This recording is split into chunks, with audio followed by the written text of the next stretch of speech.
Hello guys! Ito magluluto tayo ng paksiw na bangus. Ito samahan niyo ako guys.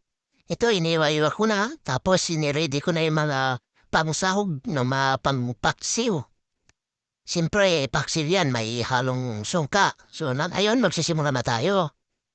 Ilagay na natin yung mga bawang, sibuyas, sili, saka yung bangus. Iano natin para matanggal yung lansa niya. Ganyan ang gagawin. Lagyan natin asin para may lasa na pagdating na ng konting saka paminta.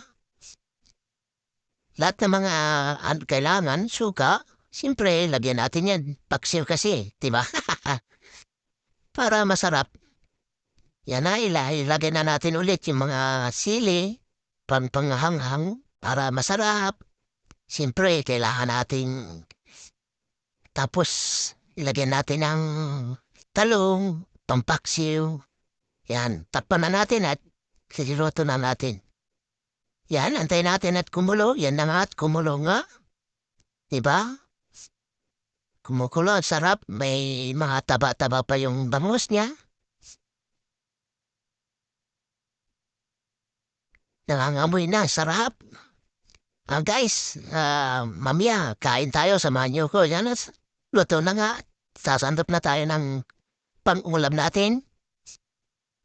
Testingin natin at kung masarap nga, ay sigurado ay mapapasarap ka talaga dito at mapaparami ka ng kain. Yan na nga, sasandugin ko na nga para sabay-sabay na mga kakain.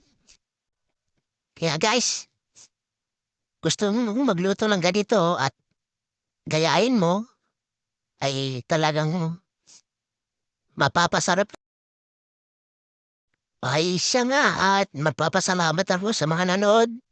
And God bless. Thank you. Bye-bye.